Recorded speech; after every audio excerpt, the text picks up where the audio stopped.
Vamos continuar o nosso estudo da linhagem de Sem até Abraão, em Gênesis, capítulo 11, agora dos versículos 27 a 32.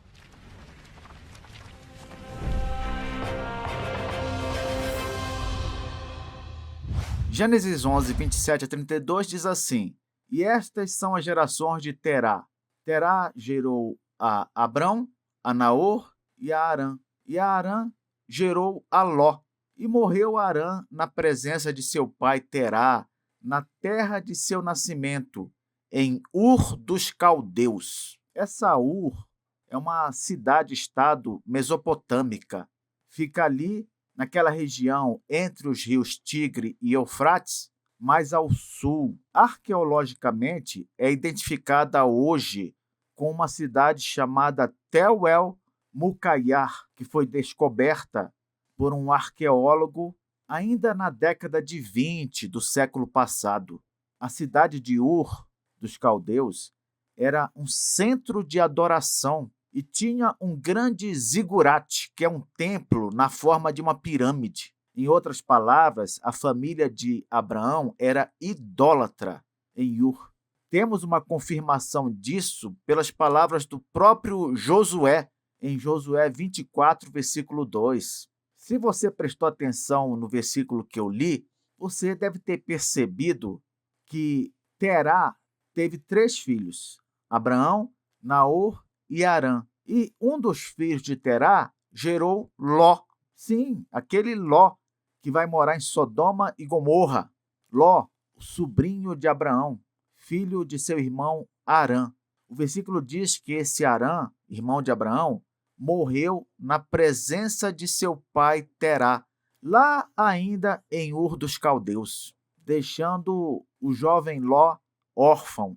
Então agora você sabe que Ur é a cidade natal da família de Abraão e também um centro de adoração a ídolos. Podemos considerar que Ur dos Caldeus é um símbolo de idolatria e rebelião, como Babel foi.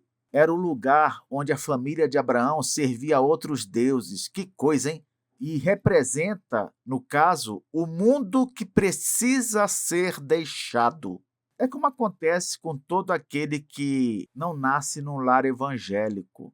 Ele normalmente vive no mundo até o dia em que encontra Jesus e descobre que precisa deixar este mundo.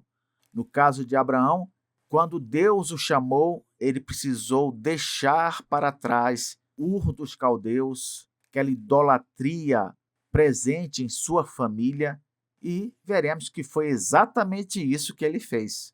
Abraão vai ser chamado para sair de Ur, e nesse caso seria também uma espécie de abandono daqueles parentes não crentes. É claro que não precisamos romper drasticamente com nossos familiares, mas é preciso sim romper com o modo de vida que eles têm.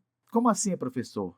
Tudo aquilo que nossos parentes não crentes fazem, que não agrada a Deus, que é condenado pela palavra de Deus e que muitas vezes nós fazíamos quando não éramos crentes ainda, essas coisas têm que mudar. Mesmo porque Deus nos chama para sermos sal e luz neste mundo. E o primeiro lugar para testemunharmos do Evangelho é na nossa própria casa. Imagine como deve ter sido para a família de Abraão, que era idólatra, o novo Abraão que surgia diante deles. Um homem que foi chamado pessoalmente pelo Deus vivo. Aqui temos uma imagem de Ur dos Caldeus com um destaque para o templo de adoração, o zigurate, que é um templo no formato de pirâmide. E aqui uma imagem mais ampla da cidade, como ela deveria ser. Versículos 29 e 30. E Abraão e Naor tomaram para si mulheres. Lembra que eu falei que Terá teve 3 filhos? Pois é, o pai de Ló morreu, o Arã, e aí ficaram Abraão e Naor. Esses 2 que ficaram se casaram. O texto diz: o nome da mulher de Abraão era Sarai, e Sarai era estéril, não tinha filhos. Em termos humanos, uma mulher estéril, ainda mais naquela época ali, não podia nem sonhar em reverter a sua esterilidade. Ela estava condenada a viver sem filhos até morrer. Eu duvido que eles até pedissem para os deuses dos caldeus para resolver o problema. Duvido que eles acreditassem nessa possibilidade. Mas Sarai, a mulher de Abraão, ela vai experimentar na sua própria vida do que o Deus verdadeiro é capaz. Não à toa, quando Deus chama Abraão, ele fala: farei de ti uma grande nação. E ele fez essa promessa quando Sarai era estéril. Veja só, o que será que Abraão pensou? Que Deus é esse que promete fazer de mim uma grande nação, sendo que minha esposa não pode ter filhos? O ponto é que Abraão acreditou na palavra de Deus e obedeceu. Versículos 31 e 32. E tomou Terá seu filho Abraão e saiu com eles de Ur dos Caldeus para ir à terra de Canaã. E chegaram até Harã e ficaram ali. E foram os dias de Terá 205 anos. E morreu Terá em Harã. Esse versículo tem muita coisa interessante. Em primeiro lugar, ele diz que Terá, o idólatra, tomou a seu filho Abraão, saiu com eles de Ur dos Caldeus para ir para Canaã. O que provavelmente aconteceu aqui? Provavelmente Abraão disse para seu pai que Deus lhe apareceu e lhe fez promessa. Terá acreditou no filho e resolveu ir com ele para Canaã. Só que, no meio do caminho, eles pararam numa cidade chamada Harã, o mesmo nome do filho de Terá que morreu, lembra? O pai de Ló. Eles pararam nessa cidade e ficaram ali. Pelo visto, como Terá não era crente igual ao seu filho Abraão, ele se acomodou, resolveu ficar por ali mesmo e ficou ali até morrer. É o que o texto diz. E morreu Terá em Harã. Quando Terá morreu, Abraão estava com 75 anos de idade. E assim que Terá morreu, sabe o que foi que seu filho Abraão fez? Foi direto para Canaã. Então, veja que Terá fez uma jornada incompleta, não é? Ele pegou a família, resolveu ir para Canaã junto com os seus. No meio do caminho, parou numa cidade que tinha o mesmo nome de seu filho que havia morrido, resolveu ficar por ali mesmo e pronto. Terá, ele simboliza aqui aquelas pessoas que iniciam a jornada, mas não a completam.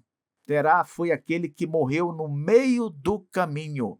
Aponta para os crentes, entre aspas, que começam um caminho com Deus, mas não perseveram. Que pena! Se fôssemos fazer uma comparação entre Terá e seu filho Abraão, diremos o seguinte: Terá saiu de Ur, chegou até a sair daquela cidade idólatra, mas não chegou a Canaã. Começou bem, mas terminou mal.